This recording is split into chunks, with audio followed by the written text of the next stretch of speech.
আর একটা দোয়া শিখায় দেই ইনশাআল্লাহ। এই দোয়া করলে রিজিক তো বাড়বেই ইনশাআল্লাহ। আপনার যত ঋণ আছে ইনশাআল্লাহ আল্লাহ পাক শোধ করে দিবে। বিশ্বাস করলেন না?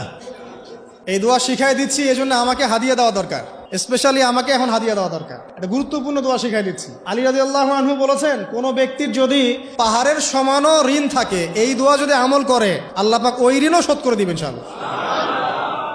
ঋণ কেমন জানেন? ওই যে এখন মানুষ ঋণ নিচ্ছে 1 কোটি টাকা ব্যাংক থেকে, 2 কোটি টাকা ব্যাংক থেকে, হ্যাঁ, কত বছর, 10 বছরের জন্য, 20 বছরের জন্য বাড়ি করছে, তাই না? তার ধারণা এমন যে সে মারা গেলে তার ঋণটা কেউ না কেউ শোধ করে দিবেই দিবে, তাই তো? আর আল্লাহর রসুল কি বলছেন দেখেন, একজন মারা গেছেন, নবী সাল্লাল্লাহু আলাইহি ওয়াসাল্লামের সময় একজন মারা গেছেন। তো নবী করিম সাল্লাল্লাহু আলাইহি ওয়াসাল্লাম বলছেন, এই ব্যক্তির কি কোনো ঋণ আছে? একজন সাহাবী বলেন, হ্যাঁ ইয়া রাসূলুল্লাহ, তো ঋণ আছে। নবীজি বললেন, তোমরা ওর জানাজা পড়ো, আমাকে ডেকো না। তোমরা ওর জানাজা পড়ে নাও, আমি জানাজা পড়তে চাচ্ছি না। আমি এখন কেমন করে আপনাকে বুঝাবো ঋণ কত ভয়ঙ্কর জিনিস?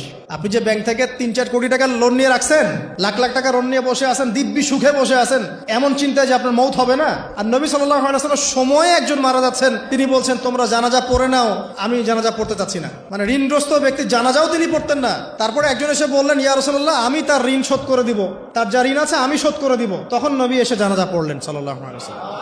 তো আপনার এই কোটি কোটি টাকা ঋণ শোধ করার লোক তো রেডি আছে নাকি? আছে না? সমস্যা নেই, আপনার জানাজা পড়া হবে, আপনার মিলাদও হবে, আপনার একটা বড়সড় দোয়াও হবে ইনশাআল্লাহ। কিন্তু আল্লাহ পাক বলেছেন যে শহীদ, আল্লাহর পথে যুদ্ধ করে শহীদ হয়েছে, এই ব্যক্তির আত্মাও ঝুলে থাকে যতক্ষণ পর্যন্ত না তার ঋণটা শোধ করা হয়। এবার বলেন আমি কি বুঝাবো আপনাকে? আর কিছু বলতে হবে?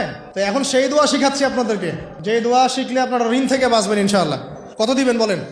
আচ্ছা, হ্যাঁ, এই তো, শুকরিয়া। দোয়া করবেন যেন আল্লাহ পাকের দিনটাকে আল্লাহর জমিনে প্রতিষ্ঠা করতে পারে।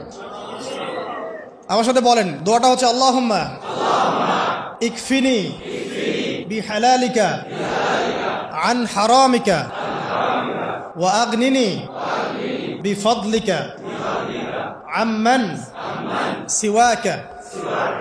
এই দোয়াটা ছোট না, এটা মুখস্থ করবেন, সেজদায় পড়বেন, নামাজের সেজদায় পড়বেন, আত্তাহিয়াতু দরুদ শেষ তারপরে পড়বেন, নামাজ শেষে হাত তুলে করবেন, যখন তখন শেষ রাতটা করবেন, ইনশাআল্লাহ দেখবেন আপনার ঋণ বলতে কিছু থাকবে না ইনশাআল্লাহ।